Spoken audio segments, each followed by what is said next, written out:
Olá, boa noite, sejam todos muito bem-vindos e bem-vindas ao Sinapse ICL, o seu ponto de encontro diário de entrevistas, aqui na nossa tela.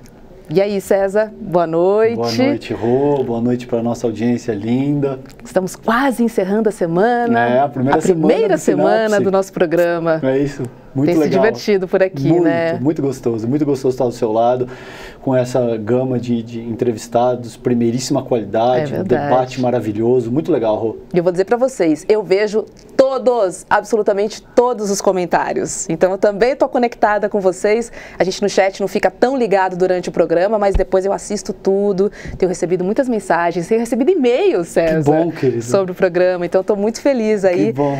Que bom que vocês estão gostando. A gente também está bem... Muito feliz.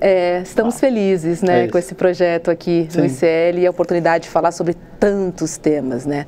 Mas hoje eu quero trazer algo que me incomodou muito, César, que foi o bate-boca na CPMI do golpe, né? Marco Feliciano de novo, né, sendo desrespeitoso, machista. E dessa vez foi com a deputada, né, Laura Carneiro, mandou ela ficar quietinha. E ele ouviu muito dela, e ouviu também da senadora Elisiane Gama. Eu quero trazer aspas aqui, o que ela falou. Ela disse o seguinte, olha, assim como qualquer deputado, nós também fomos eleitas e merecemos respeito. Agora, César, tá virando moda, né, essa tentativa de silenciar as mulheres no parlamento, assim, cadê o freio? Tem um quê de misoginia aí, tem um quê de covardia e, via de regra, essas pessoas, o covarde, quando ele encontra alguém que oferece resistência à altura, ele demonstra fraqueza. Foi exatamente isso que a gente viu com essa questão aí do Marco Feliciano hoje. Via de regra, quando a gente tem mulheres como a que a gente vai entrevistar hoje, por exemplo, que é uma mulher forte, aguerrida, esse tipo de covarde aí se vê em complicações, que é o que aconteceu hoje. Nossa, lamentável, um representante do povo, lamentável. Eu imagino como deve ser na casa dele, ou melhor, eu não imagino. Lamentável, César. Exatamente, para agir dessa forma no parlamento, mas foi bom o que aconteceu hoje, a despeito da temperatura subir um pouquinho. É importante que essa parlamentar tenha se posicionado de uma maneira mais enfática, como quem diz, não, meu caro, o senhor não vai levar com base no uso da gritaria, da intimidação, porque esse é um jogo que pode ser jogado por ambos os lados e eu também estou disposta, nesse caso, a jogar. Então, eu achei bastante adequado que ela tenha se conduzido de uma maneira mais agressiva nesse caso, a despeito de eu particularmente sou contra esse tipo de demonstração mais agressiva, usando palavrão no parlamento. Mas chega um momento em que, né, você precisa pôr um limite, você não pode permitir que um parlamentar como o Feliciano siga agindo dessa forma. Já tinha sido desrespeitoso com a Soraya, com a própria Elisiane, hoje com a Laura. Né? Enfim, não é o único. O Magno Malta age dessa forma. E, basicamente a extrema-direita inteira age dessa forma e chega um momento que você precisa colocar um limite. E aí o exemplo não vem, né? Porque o Conselho de Ética está em cima das mulheres, né? Não teve umzinho deles desrespeitosos que foram indiciados, assim, que estão ali na listinha, enfim, botaram as mulheres lá em cima. E, de novo, hashtag lutar não é crime. Fica o recado para todo mundo. Vai lá. E antes de mudar para o meu tema, esse ponto também é muito bom, só para encerrar, Conselho de Ética hoje no Brasil não serve para nada. Esse é outro aspecto que a gente precisa trazer para o debate público, porque a gente não pode seguir permitindo que Conselho de Ética, Robes, sirva para cercear a pauta da esquerda e as parlamentares que lutam por emancipação popular e pensamento crítico. Conselho de Ética é para manter o decoro, não é para ser usado como instrumento político para cercear a voz progressista. Então acho que isso vale a pena complementar na tua pauta também. A minha, o que eu trago é essa questão do Jair Renan Bolsonaro, que amanheceu de toque, toque, toque. Nesse caso era a Polícia Civil do Distrito Federal. Ele está sendo acusado. Existe um processo de investigação, ele não está sendo formalmente acusado ainda, mas por um sem número de possíveis crimes que vão de lavagem de dinheiro, estelionato, formação de quadrilha, uma série de coisas que envolvem outros personagens e que possivelmente dão conta de ilícitos que foram cometidos por conta, principalmente no caso dele, de tráfico de influência. Isso é seríssimo. Pode parecer pouca coisa, mas é seríssimo. O Jair Renan tem 25 anos e parece que já segue na trilha aí do que os Bolsonaro fazem de forma contra o MAS. Vamos ver, o cerco está se fechando, Robes, isso é fato.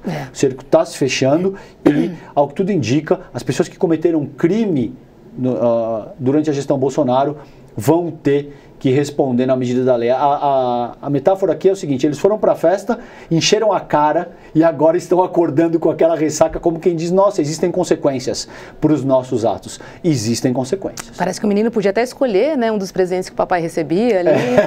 Exato. Vai vendo, vai vendo. Vamos chamar a nossa convidada? Opa, com muita honra, por favor. Olá, boa noite. Muito boa noite.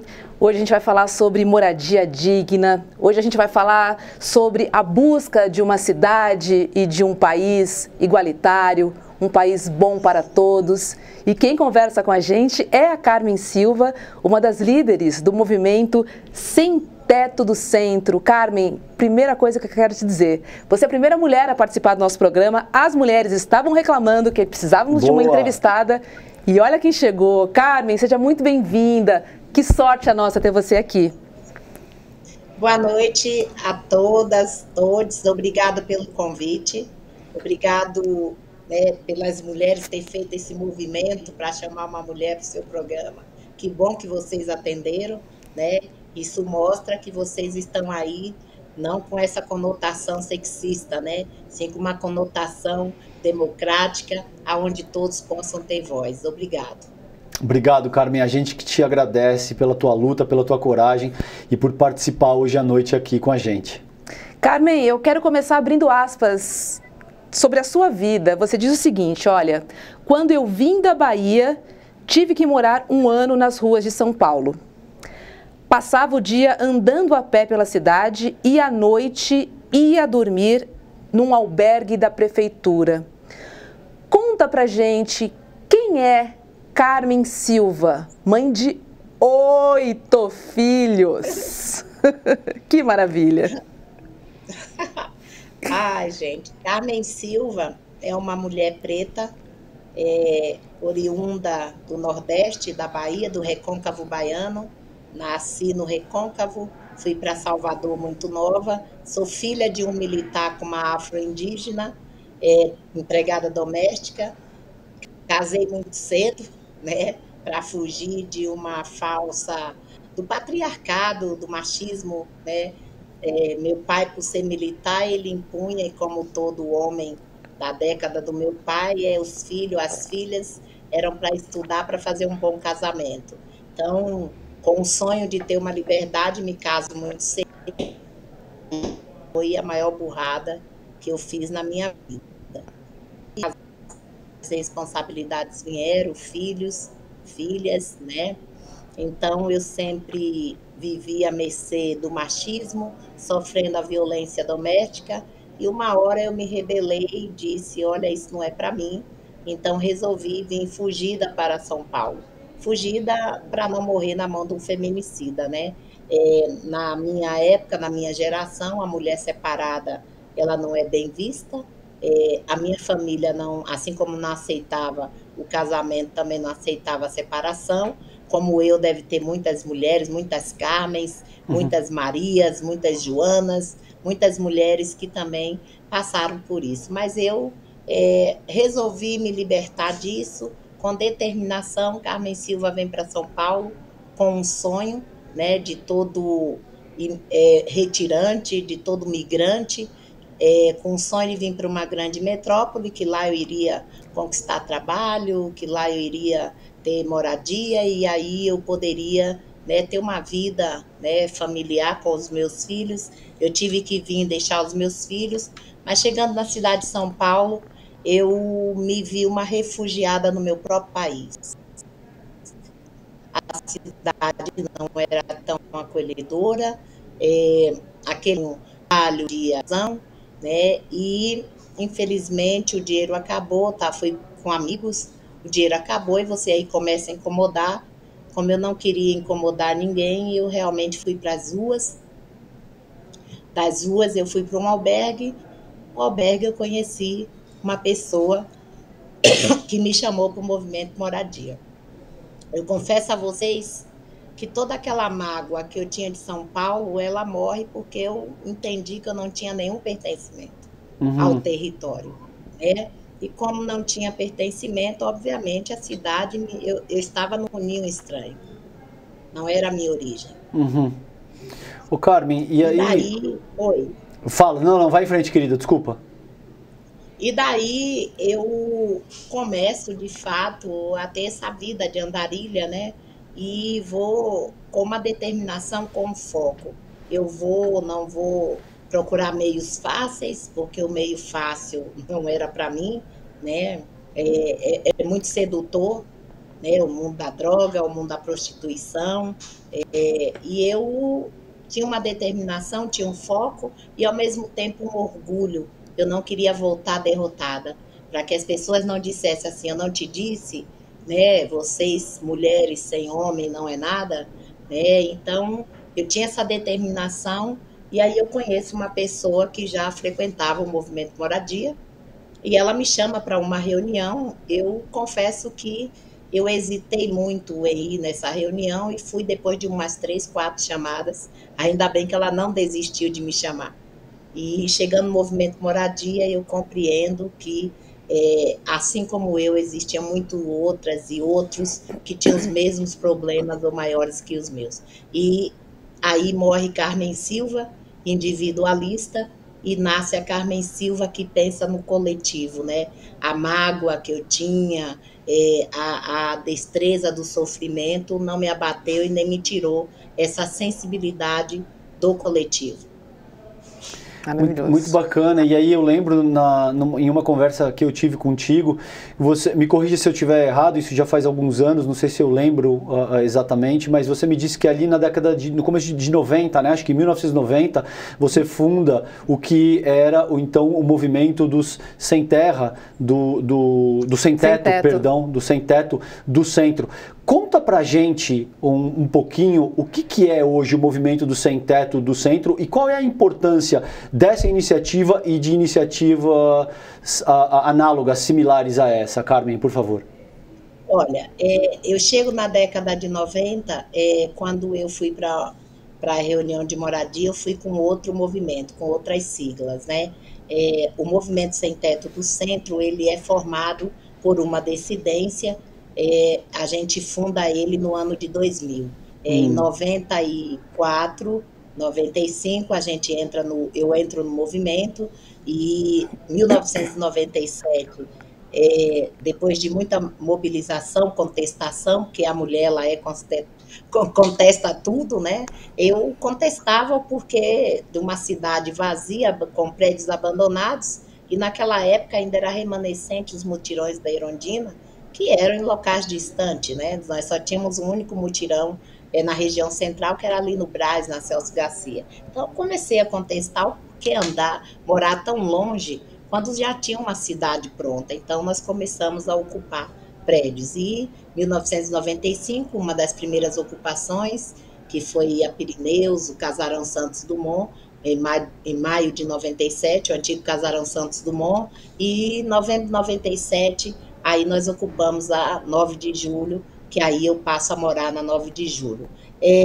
Essa atitude de agrupar pessoas que têm uma mesma causa, né?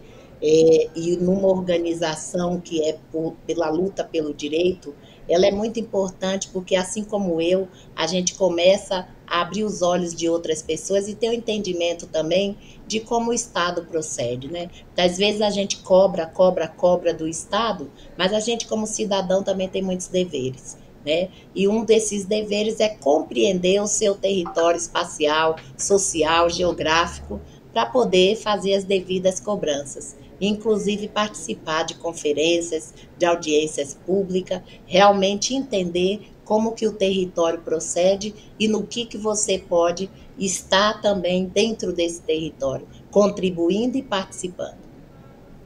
E, Carmen, quando a gente fala em moradia popular, né, a tendência que a gente vê, né, é que das poucas que existem, elas são todas na periferia, né? Ou seja, você tira a população dos grandes centros, dos olhos das pessoas e bota ali para escanteio. Na sua opinião, é uma falta de vontade ou seria a melhor solução possível para acomodar essas pessoas, hein? Não é a melhor solução possível, também não é falta de vontade, realmente é uma incrustação voltada à especulação imobiliária. Quanto mais benefícios tem no território, maior é o valor venal da terra, né? E, infelizmente, lá atrás, hoje já existe já a pauta da moradia nos centros, né, urbanos, como ela na mesa, na pauta de todos os governantes, mas infelizmente eles não priorizaram, né, o transporte, a qualidade de vida, transporte, o trabalho, a educação, a saúde. Eles viam a moradia para o trabalhador de menor renda como uma caixa. Coloco lá, construo várias unidades habitacionais e, né, sem ter nenhuma associação à acessibilidade. Porque quando a gente fala de acessibilidade, não salvo engano, quem pensa que está pensando em carro, em garagem, em ônibus e bicicleta, não. A acessibilidade é quando eu tenho o direito de ter acesso a tudo que a cidade me propõe, a tudo que o território tem. Até uma lotérica é acessível, né? Tem que ser acessível. Uma lotérica faz falta na vida de um ser humano, de um cidadão. Nós temos que ter uma padaria, nós temos que ter a UBS, temos que ter um planejamento para a convivência, para que todos possam conviver. Então, eu digo que realmente ainda nós temos algumas segmentações. Quanto melhor é a área, mais caro é o metro quadrado, é o acesso à moradia, e ainda se tem esse modo operante antigo de se pensar. Quanto mais se tem pessoas participando, pessoas morando, né, mais acessível é bem para o comércio, é bem para o cidadão, é uma troca. Então, a cidade ela tem que ter um olhar que dá para todos, né? Dá para o mais rico, dá para o comércio, dá para a indústria, dá para o cidadão, dá para a criança, para o jovem. Então, nós temos que criar territórios com acessibilidade, com a moradia integrada a vários equipamentos públicos, ao trabalho, né? A questão de nós termos UBS, de nós termos faculdade, de ter creches. Toda uma estrutura, né? A moradia é toda uma estrutura. A infraestrutura ela é muito importante, né? Porque quando não se tem infraestrutura, por exemplo, pessoas que moram bem distante, né, sem saneamento básico, o que é que ela faz? Sem ter coleta de lixo. Eu falo coleta de lixo, não seletiva, porque o Brasil ainda precisa passar por essa educação de selecionar os seus resíduos, tá? Não são todos que têm essa educação. O que é que eu falo? O que é que eu digo o que é que ela faz quando não tem a coleta? Ela joga o lixo no córrego.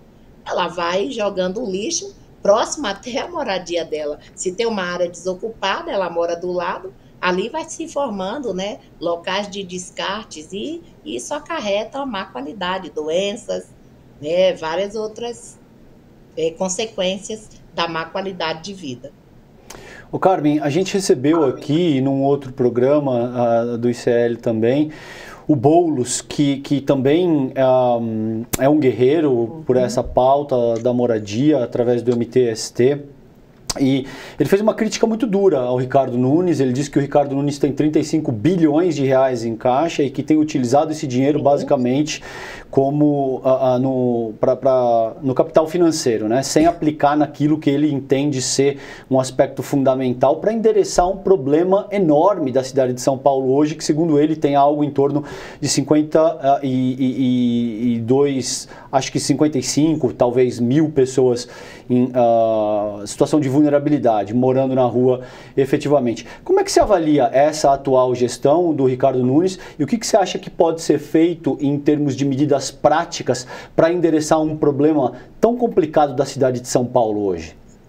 Olha, este dinheiro que está aí são dinheiro do Fundurb, tá? Isso é consequência da ortoga onerosa, que é você adquire o teor construtivo e devolve para os fundos de desenvolvimento urbano X valor, certo? O que é que ocorre?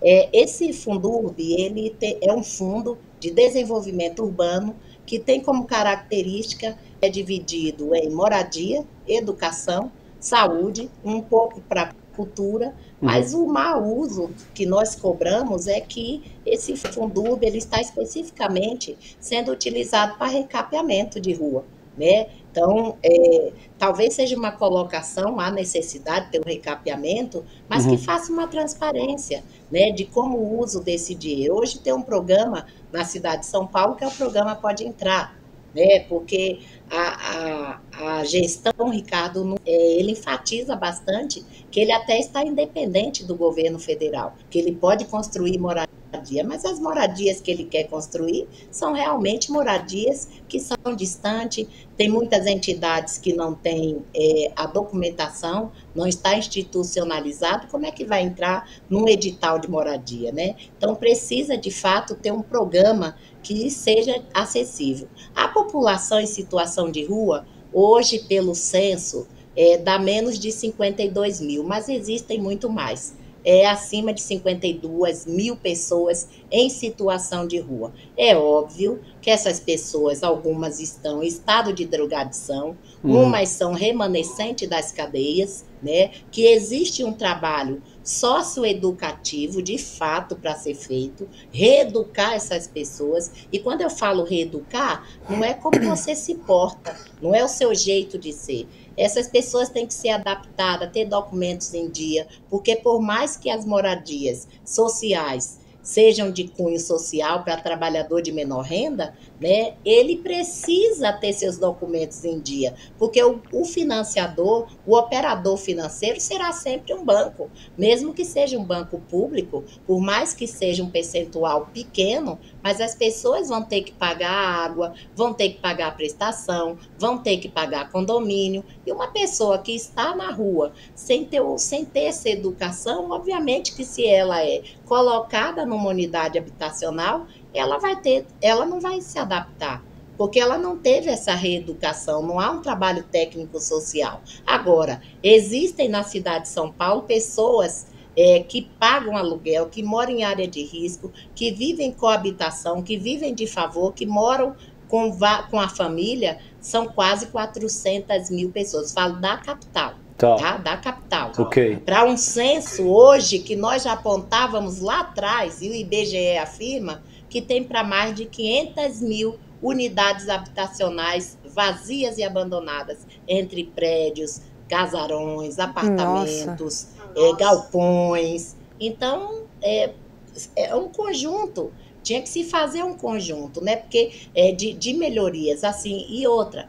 A população em situação de rua, que está em estado de drogadição, que ela precisa ter um contexto de não só a moradia, mas também ter a saúde junto, né? Ter um psicólogo acompanhando, ter um trabalho técnico-social, porque senão eles não vão se adaptar. Precisa passar por todo um atendimento integrado. A moradia não é uma caixa que a pessoa entra. A moradia precisa ter outras estruturas, outros setores. Ela não é desgarrada do transporte público, ela não é desgarrada do trabalho, ela não é desgarrada da saúde, da educação, da cultura. Então é isso que um ser humano precisa. Você sabe o que é interessante, só antes de passar, Rô, com base nisso que Carmen diz e que Boulos nos disse, e somando todas essas falas e dados, você vê que o problema não é falta de infraestrutura e não é falta de recursos, o problema é político.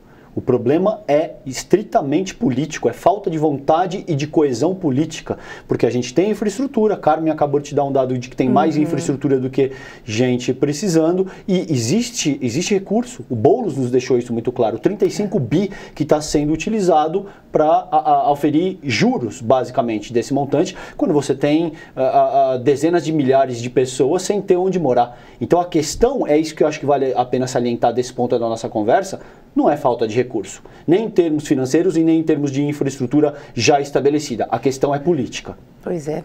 Eu queria voltar um pouco nesses números. Agora os devedores de IPTU, né?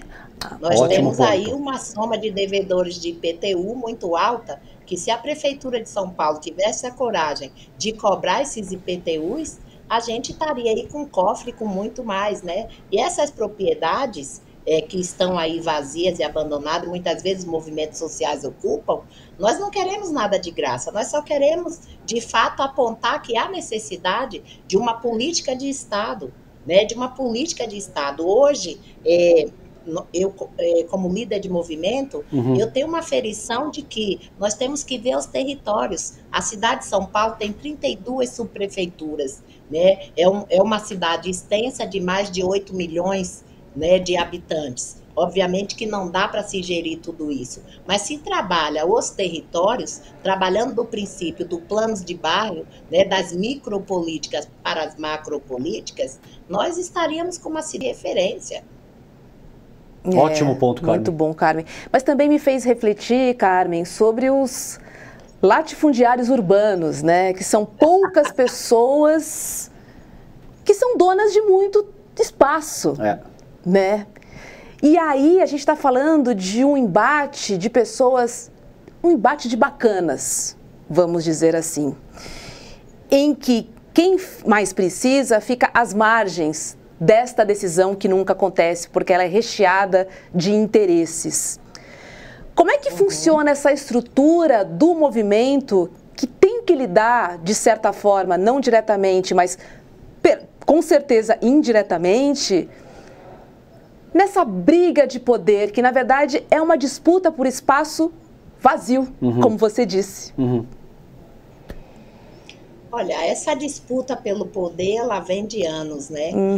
Infelizmente, o Brasil, mesmo colônia, ela sempre veio com esse startup de ser o Brasil da propriedade, né? De acúmulo de propriedades. Para você ter uma ideia, além de ter esses devedores de IPTU, ter seus imóveis abandonados, terrenos, nós temos também a Cúria da Igreja Católica, que hoje é proprietária de centenas de imóveis, né? Na cidade de São Paulo. E que não tem, assim, uma gestão, porque o padre não foi feito para fazer moradia, né?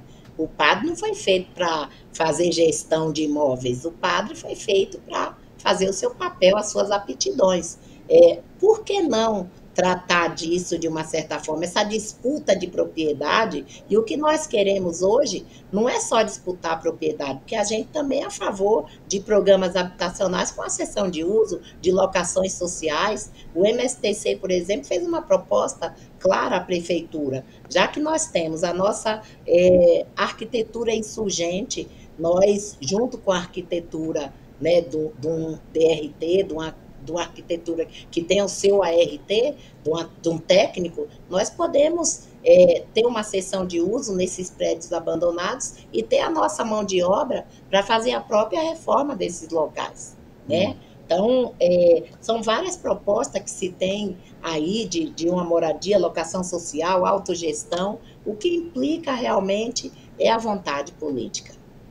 Ô Carmen, e a gente viu aí agora, Rob, saiu essa decisão do STF, né, que impede a remoção forçada. Então isso já é um aspecto bastante importante. Você não pode simplesmente chegar lá e remover aquelas pessoas como se fossem coisas a serem retiradas, porque a gente sabe que isso passa por métodos absolutamente eugenistas, coisas que são complicadíssimas. Então essa é uma decisão importante do STF que impede a remoção forçada, mas a Corte Constitucional Brasileira foi além, no sentido de dizer que agora o governo federal precisa desenvolver um plano nacional com um diagnóstico das pessoas em situação de vulnerabilidade e em situação de rua, e que precisa apresentar um plano para o âmbito nacional no sentido de dar conta dessa questão, né? Como é que você enxergou esse posicionamento do STF? Você acha que isso pode promover alguma mudança efetiva ou você acha que isso ainda é insuficiente? Olha, por mais isso foi uma decisão que foi tomada depois de uma movimentação muito grande de movimentos nacionais, chamada campanha Despejo Zero, tá? Então, com várias remoções e que a gente foi entrando com recursos e foi apresentado ao STF justamente um pedido de socorro, principalmente na pandemia, né? E daí foi se estendendo. Mas o STF também determina que venha um juiz ou que venha alguém fazer uma inspeção nesses prédios ocupados. E esse relatório vai de volta para o GAORP, que é um órgão do Tribunal de Justiça, por exemplo, aqui de São Paulo, e as decisões nunca são a nosso favor, gente, né? Então, tem que haver, de fato, o que nós solicitamos é que se há uma remoção, se há um pedido de reintegração, que seja um plano emergencial, um plano realmente que seja de casa para casa. Porque quando a pessoa está morando em uma ocupação, que tem um movimento organizado por trás, ela está no lar, perfeito. Como é que ela vai para a rua com filhos, mudar toda a sua estrutura social, mudar toda a sua estrutura de saúde, psicológica, porque um despejo é a maior humilhação que um ser humano pode passar, né? E nós temos visto que, apesar de ter essa determinação, ainda há a força policial, ela é muito abrupta. E outra, nós deveríamos ter um Estado que olhasse a questão da moradia como social e não como caso de polícia. Carmen, queria dividir contigo um dado muito doloroso, né? Que, assim, muito doloroso, mas ele mostra a discrepância, né, da situação da população negra. Uhum. A cada 10 moradores de rua, 7 são pretos. Uhum. Quando a gente fala dessas pessoas, eu poderia incluir o encarceramento também nessa nossa conversa, né? Uhum. Mas esse é um retrato da verdadeira situação que precisa, de certa forma, ser resolvida urgentemente. E aí, quando a gente fala de morador de rua, eu adiciono tudo que a Carmen trouxe para a gente, que é essa estrutura, essa infraestrutura necessária para que a gente tenha avanço, né? Para que a gente mude de verdade esse cenário. Só que o que a gente vê hoje em dia em relação a políticas públicas é muito do que eu falei, quer dizer, bota para a periferia, bota para lá. Isso é uma questão de teto, não é uma questão de saúde, não precisa de acompanhamento. Então, qual seria a solução? O que a gente precisa fazer, Carmen, para reverter esse quadro? Porque, falando especificamente de São Paulo, o número de moradores de rua tem crescido exponencialmente. Exponencialmente. É muito triste. Primeiro, eu acho que a solução vai ter que ser o equilíbrio entre a sociedade civil, os movimentos organizados, o próprio poder público e o próprio setor privado, né?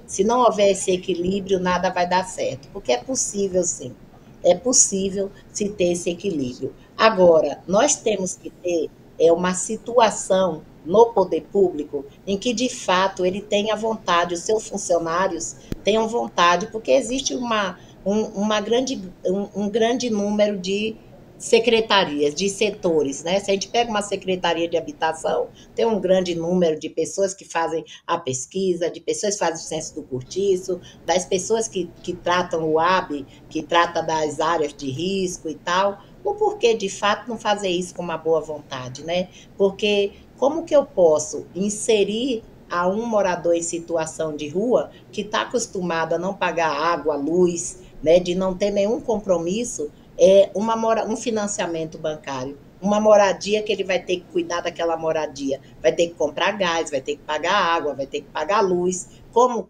que ele vai ser inserido dentro de um complexo burocrático? Porque a nossa burocracia, ela é muito ampla e nós precisamos mostrar ao cidadão que existe, de fato, os cumprimentos de regras, né? Nós temos que ter esse cumprimento de regra, porque se a gente não tem, não dá certo. A gente tem um sistema muito burocrático, um sistema de banco que é burocrático, um sistema de financiamento, todo programa habitacional não é assim, eu vou construir essa falsa ilusão de que o governo constrói e dá. Não, isso não existe.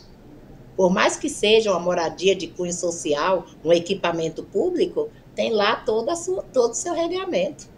Então, é necessário ter mais vontade no serviço público, que as pessoas se dediquem. Não sejam só mais um a ir para o serviço só para bater seu ponto e receber seu salário e esperar por sua aposentadoria. E dentro dos movimentos sociais, de fato, se fazer um trabalho voltado para estar estruturando essas pessoas também com equilíbrio. E que o setor privado, né, os donos desses imóveis abandonados, tenham a sensibilidade de entender que pode sim aderir aos programas dos governos, pode se aderir ao Minha Casa Minha Vida, pode se aderir ao programa Pode Entrar, pode se aderir a outros programas e a população, de uma certa forma, ela também tem que obter informações, porque infelizmente a gente vive num país caótico de educação cidadã.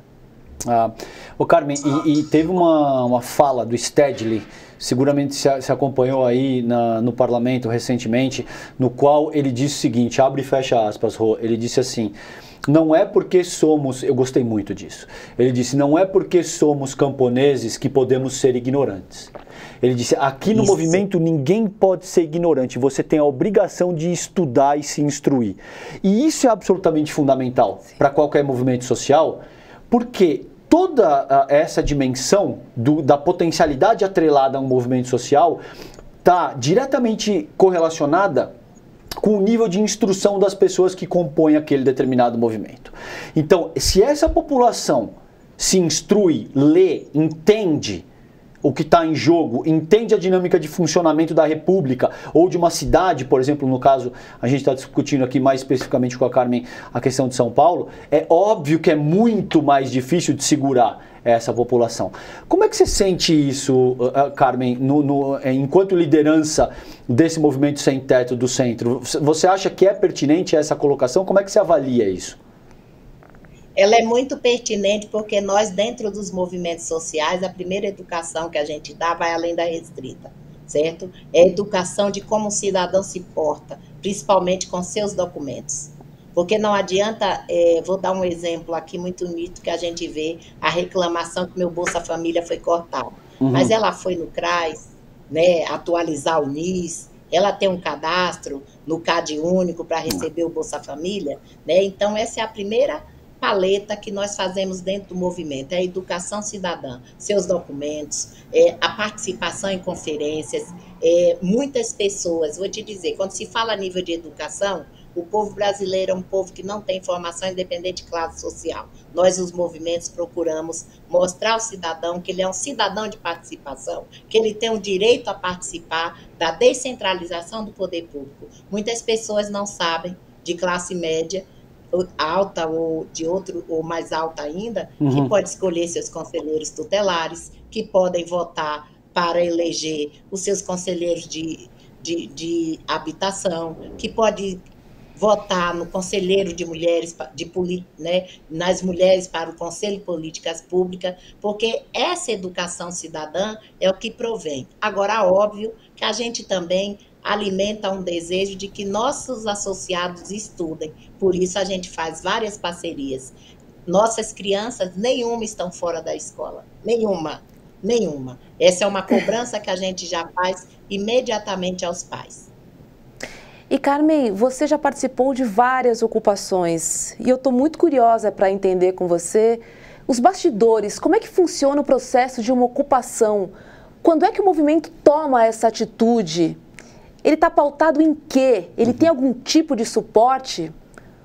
Explica para a gente, sou muito curiosa para entender como é que funciona aí. Nós estamos pautados na Constituição, né, de 88, no Estatuto da Cidade, 2001, mas a nossa maior pauta é a necessidade. O que é que nós fazemos? A gente se reúne em grupos e nesses grupos a gente dá toda essa formação. Explica dos programas habitacionais, explica da necessidade de ter seus documentos em dia, e toda essa necessidade a gente leva, né, nas negociações, porque o movimento que é organizado, ele tem que negociar com o próprio poder público, com a Secretaria de Habitação, ele tem que colocar a pauta da moradia, da necessidade dos direitos na cidade, né? E quando a gente leva e que a gente vê que não tem nenhum resultado, o que é que ocorre? Nós fazemos as ocupações voltadas para fazer a denúncia da necessidade e da falta efetiva de um programa habitacional que venha atender, de fato, a população sem teto da cidade de São Paulo. E quando eu falo sem teto, gente, eu não estou falando de morador em situação de rua, não, tá? Eu estou falando da pessoa que paga aluguel caríssimo, porque uma pessoa que vive na cidade de São Paulo, num quartinho com 3, 4, 5 pessoas, pagando um aluguel caríssimo, ele não come, né? Ou ele come ou ele paga aluguel. E aí, quando nós tomamos a decisão de ocupar, a gente ocupa sempre um imóvel vazio, ocioso, devedor de IPTU, e muitos desses imóveis são abandonados há mais de 30, mais de 20 anos, inclusive do próprio poder público. Curiosa, quantas ocupações você já participou, organizou? Você ri, né? Menina, é uma vida dedicada a isso, né? Imagina, é uma vida, mais de 30 anos, ocupando, denunciando, né? E, efetivamente, eu acho que eu já participei da maioria das ocupações que existem na região central, né? Ou seja, das grandes ocupações também, exatamente. Todo mundo no Brasil já deve ter ouvido falar de alguma ocupação que a dona Carmen ajudou, né, a organizar, a ter todo o respaldo jurídico e tomar essa atitude, porque eu entendo que seja uma atitude muito séria, né, você ocupar. É seríssima. Seríssima. Eu quero reverendar aqui o que o Stedley falou na CPI. Um movimento organizado, ele tem que, de fato, ter uma organização, porque senão dá vazão aos oportunistas, né? Não pensem porque as pessoas estão na necessidade que elas são 100% boazinhas. É muito difícil a gente organizar. Então, para que a gente entre dentro de um parâmetro do que é a conquista pela moradia digna, é necessário ter uma organização. Primeiro, a gente não é indicado, nós somos habilitados pelo Ministério da Cidade. O Ministério da Cidade tem seus regramentos. Uma instituição, para fazer gestão de moradia, ela tem que ter em dia toda a sua documentação, ela paga seus impostos, tudo quanto é ata registrada, né? E não é fácil. As pessoas pensam, tem essa ilusão que o governo constrói, agora que é governo do PT, então, aí fala assim, os movimentos sociais são tudo petista. Não é nada disso. Mesmo que seja um governo progressista,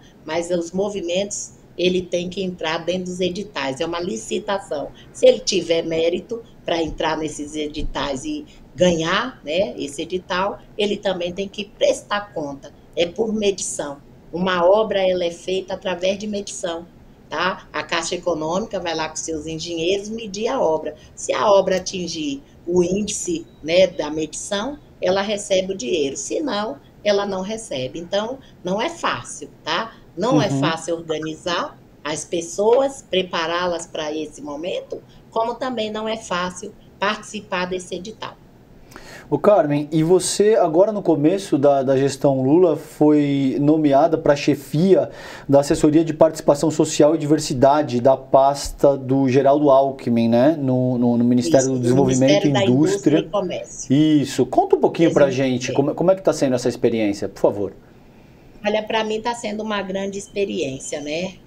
Agora é a experiência de realmente eu estar dentro de uma pasta em que eu tenho que fazer articulação, trabalho de base realmente, né? Tenho que desenvolver a integração entre os ministérios, né? E também a integração do ministério com a população, né? Recentemente nós tivemos aí o PPA, né? Que é o Plano Plurianual, que é um procedimento participativo, que isso o governo Lula implementou logo no seu governo, pediu que todo o Brasil fosse ouvido, né, que se tivesse uma escuta ativa através desse PPA. E o Ministério da Indústria e Comércio, para vocês terem uma ideia, está com um projeto, um processo de neoindustrialização, que é o reconhecimento, né, da indústria do audiovisual, da indústria criativa e também das questões, também ter um entendimento das pequenas e médias empresas, o entendimento, temos secretaria que trata do meio ambiente, da questão do clima, da questão da biodiversidade. Então, estar aqui dentro do Ministério, para mim, é um reforço para complementar a minha liderança. Eu agora entendo tanto do lado social, popular, como também da máquina do governo. E a gente vê os parâmetros, né? E num governo que é tão diverso, um governo que atua sempre com a questão de ouvir a população, de saber a escuta. E dentro do Ministério, a gente também tem a possibilidade de elaborar decretos para virar políticas públicas. Por exemplo, acabei de receber uma demanda, né, que são de mulheres transistas do Brasil inteiro, que elas são uma frila, são um freelance nos salões, elas não têm um KNAI para o sentido do MEI, elas não têm um CBO, e que nós estamos com outros ministérios, inclusive estou buscando o Ministério do Trabalho, para ver como que nós podemos, de fato, estar dando um decreto de lei ou uma portaria que designe um número, um CBO, um KNAI, que seja para ela poder ter uma nota fiscal, que ela possa, de fato, contribuir com o seu ISS, com o seu INSS, e que tenha a sua profissão reconhecida. Então, você vê como que a gente pode proporcionar. Estamos vendo também que nós não estamos inventando a roda. Nós temos um Brasil muito diverso, com muitas qualidades, com muitas entidades, com o terceiro setor agindo muito, né? Nós só temos que integrar, procurar complementar. Por exemplo, no Ministério da Justiça, nós temos o PRONASSE, que é a Segurança Cidadã. Então, daí partir para projetos. Nós vamos ter o COP30 na Amazônia. Acabamos de sair do Diálogo Amazônico, onde a gente recebeu 27 mil pessoas, né, de todos os sentidos, indígenas, quilombolas, de todo o Brasil, fazendo as suas reivindicações. E a gente tendo o entendimento de que a Amazônia não é só água, não é só floresta. Os povos amazônicos, como eles querem ser chamados, eles têm outras reivindicações. E que a gente não pode chegar com a macropolítica, né, inserindo, sem entender, sem ter uma escuta de como que esses povos querem. E a biodiversidade é o que nós estamos apostando aqui no nosso ministério. E a neoindustrialização, que é o reconhecimento de toda forma de renda e a criatividade do povo brasileiro.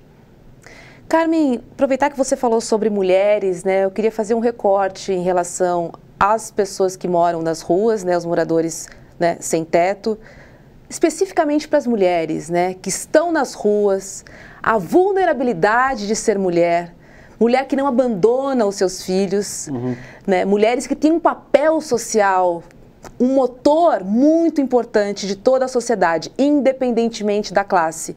As pessoas, as mulheres que estão nas ruas, elas estão expostas.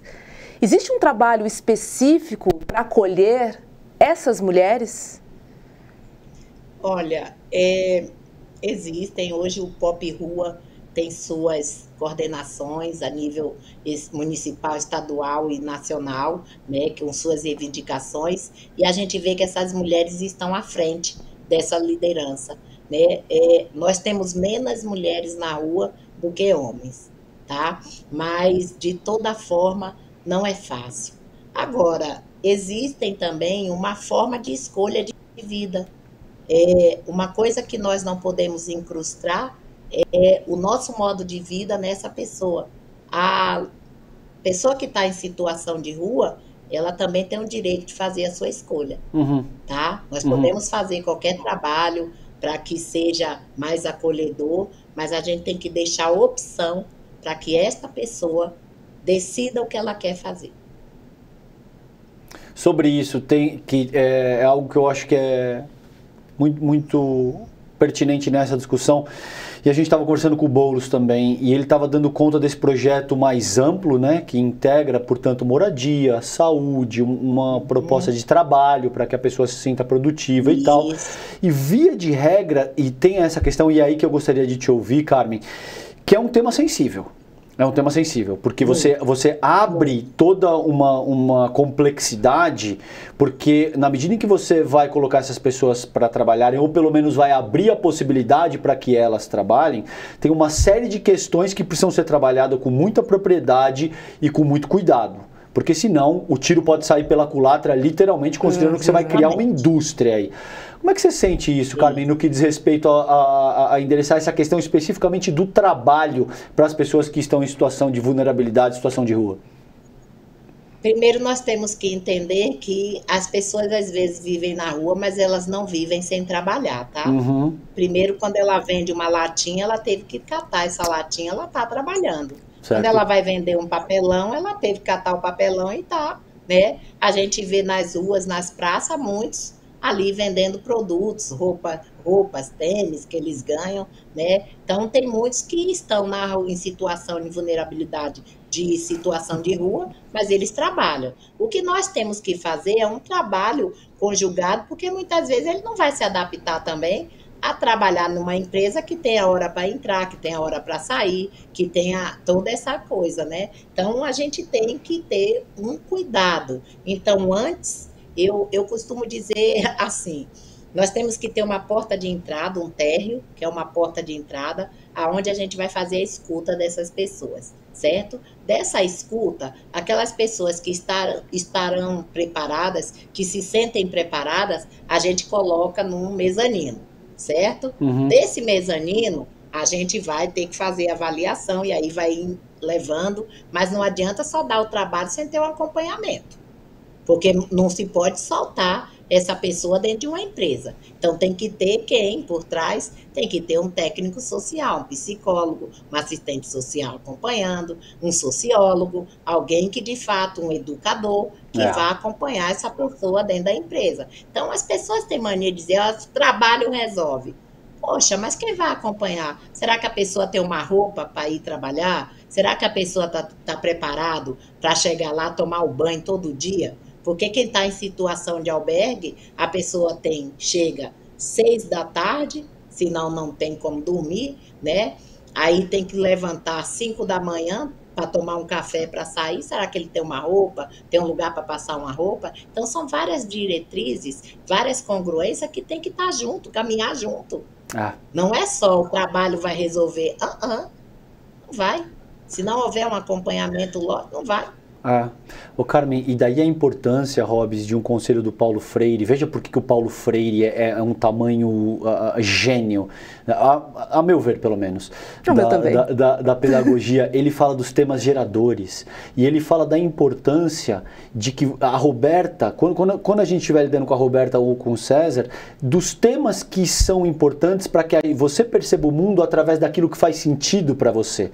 Então não é montar uma linha de apertar parafuso e sair, a gente vai sair catando todo mundo que está na rua, como se essas pessoas fossem uma massa homogênea. Produtos, né? Exato. Produtos. E colocar para tapar buraco ou para desenvolver uma atividade industrial qualquer. Essa pessoa ela precisa ser entendida através disso que o Freire chama de temas geradores. Ela precisa ser olhado com um certo cuidado para entender o ser humano que está ali, como é que ela percebe o mundo e qual é a estratégia mais adequada para, de alguma forma, endereçar essa necessidade de trabalhar, que é uma necessidade que se aplica para todo mundo, não só pela questão financeira, mas para que você se sinta útil. Autoestima, Exato, né? Por todas essas dimensões que a gente sabe que são tão importantes para a composição humana.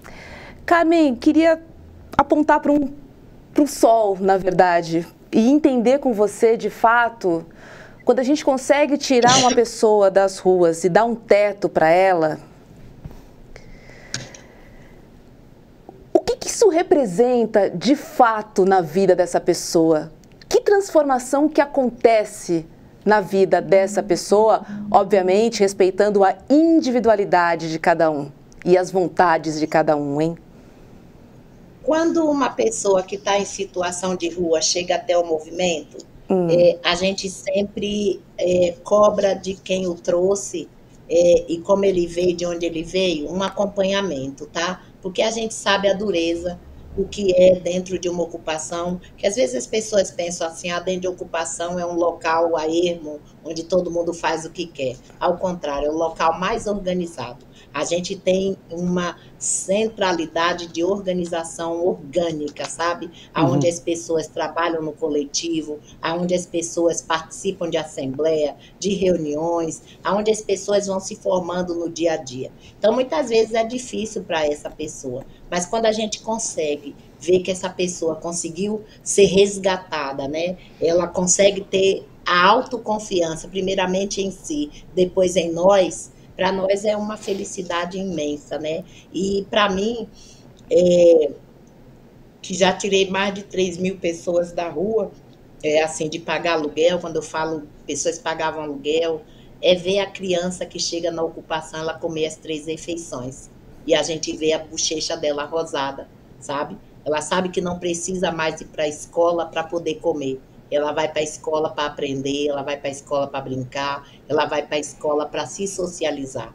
Então, a gente vê também um pai de família, uma mãe de família que pagava um aluguel caríssimo e que hoje ele pode ter uma televisão de quanto ele quiser, que hoje ele pode, final de semana, fazer seu churrasco, tomar sua cerveja, parar no boteco, festejar um aniversário. Isso é muito... assim, eu não sei dizer, explicar, não é uma sensação de ego, é porque a oportunidade que eu tive, eu quero devolver para todos, eu quis devolver, né? Quando eu me vi nessa situação e que eu tive o acolhimento, primeiro de um convite, e chegando no movimento, ter a perspectiva de participar ativamente da vida da cidade, do território, e me compreender, sim, como um corpo pertencente, então é mais do que justo, mais do que louvável, tá também distribuindo isso para outras pessoas. Carmen, a gente está caminhando aqui para o fim da nossa conversa, os 3 últimos minutinhos. Eu vou fazer a minha última pergunta antes da Robs fazer a dela. E eu gostaria de saber o seguinte, se a gente ainda vai ver Carmen Silva como na política institucional, se você ainda pretende se lançar algum cargo eletivo. Da primeira vez que a gente conversou, você estava concorrendo, acho que ao cargo não lembro exatamente qual que era o cargo que você estava pleiteando, mas você estava buscando um cargo eletivo. Você ainda tem esse plano na tua vida? Como é que você sente essa questão hoje em dia? Sim, eu não posso deixar os meus eleitores, né, no limbo.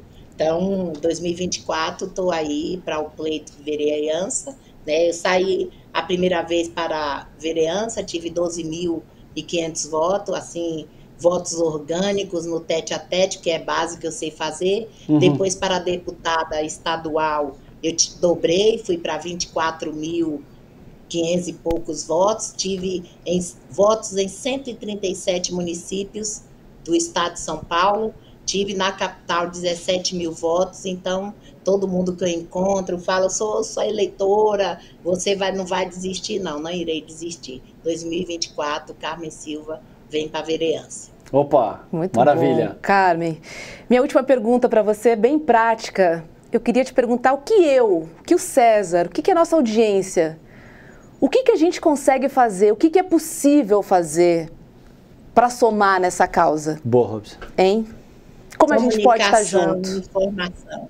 Comunicação e informação. Informação correta, sem fake news, sem midiático, sem ser um lado midiático para ganhar público, para ganhar likes. É dar informação correta, né? Isso é o que vocês podem fazer. É levar de fato a quem está te assistindo a verdade. Cá estamos, acho que de alguma forma foi isso que a gente tentou fazer aqui hoje, né? Então, muito bom. Trazer, né, para a nossa audiência, dividir com a nossa audiência. Queria falar uma palavrinha que eu acho que é importante para a nossa conversa. Solidariedade. Isso. É isso, né, Carmen? Atuação em rede, troca de saberes. É ancestral, né? Às vezes a minha vivência, ela recebe também a informação do novo, né? Então é isso, então essa troca, é isso que nós podemos, é a atuação em rede, é um ajudando o outro e fazendo, dando um pedacinho daquilo que sabe para o outro. Muito bom. E dá um pouquinho do que não tem também, né, Carmen? Porque dar o que tem também é muito fácil. Querida, é muito fácil, tem dar o que não tem. Exatamente. Obrigada por existir. Estou muito feliz da nossa conversa. Muito obrigada. Já estou te seguindo nas redes, já estou coladinha em você. Conte com a gente para o que for necessário. E essa foi a nossa conexão, né? Sinapse de hoje. Um beijo. Seguimos juntas. Eu que agradeço. Obrigado, tá? Beijo, Carmen. A todos. Obrigado. Beijo, parabéns, Carmen. Querida. Obrigada. Ah, César. Demais, né? Porque às vezes a gente acha que é tão distante e é tão próximo, né? A gente caminha, né? A gente precisa, além de ver, enxergar essas pessoas. Né? E o exemplo dela é fascinante, né? Ela é uma mulher muito forte, você vê que ela é uma guerreira e é doce ao mesmo tempo. A forma como ela se conduz, a forma como ela apresenta as ideias dela. E é uma guerreira que passou por todo tipo de dificuldade na vida, tá aí vencendo, batalhando, vai se lançar a vereadora no ano que vem. Então, uma figura formidável, Carmen Silva, muito feliz com o que a gente produziu aqui hoje, Rô. Também, muito feliz, vou ficar refletindo por um bom período sobre a nossa conversa de hoje. Boa. Deixa eu lembrar a programação de amanhã, que começa às 7 da manhã, com o Leandro Demore e o Seu Desperta, das 7 às 8 da manhã. Vou conversar, é difícil acordar às 7. Geralmente eu pego o replayzinho lá no YouTube e tal. Mas, ó, para quem acorda, para quem vai trabalhar, pode ouvindo no carro, enfim, das 7 às 8. Depois tem o ICL Notícias, primeiríssima edição. Amanhã sim, ó, com Vivian Mesquita, Eduardo Moreira e o William De Luca. É isso aí. César está de volta aqui amanhã à noite. Aqui amanhã à noite. E a gente espera vocês amanhã. Amanhã, aliás, vai ser um papo bem legal e com um sotaque diferente. Opa! Que a gente estava precisando essa semana. Uma delícia o sotaque dela. O sotaque dela é uma delícia. Eu não vou falar nada. Sigam nas redes sociais, César Calejon, pode seguir o ICL Notícias, pode seguir também a minha conta no Instagram, que a gente já divulgou lá. Qual que é a tua divulgou. Conta, Rô? O meu é rogarcia.1. Isso. E o seu é? O meu é César Calejon. @ César Calejon. Facinho. Ela já divulgou nas redes, está fazendo estardalhaço, ela é influencer e ativista social. Amanhã o papo rende. Não perca amanhã. Vai ser demais. Porreta. Amanhã, às 7h30 da noite, a gente espera você. Um beijo. Valeu, até amanhã. Gente. Uma ótima noite. Tchau, tchau. Tchau, tchau. Dá uma olhada se isso não é curioso. Em 2023, o mundo inteiro super interessado em inteligência artificial, as pessoas desenvolvendo novas tecnologias, e um dos temas mais demandados ainda em todas as universidades do mundo é filosofia. O mesmo que acontecia há milhares de anos. O que será que a filosofia tem que tanto encanta, que tanto desperta essa curiosidade? No dia 31 de agosto, uma quinta-feira, às 8 horas da noite, Marilena Chauí, uma das maiores professoras do nosso país, uma das maiores intelectuais do nosso tempo, vai dar uma aula incrível. Para que filosofia? Se você quiser participar gratuitamente dessa aula, é só clicar no link aqui em cima ou aqui embaixo e se inscrever. É muito rápido, 5 segundos você já está inscrito. Se inscreve agora gratuitamente, chame seus amigos e amigas para participar também e não vamos perder essa aula incrível dessa grande professora que o nosso país tem. Até lá!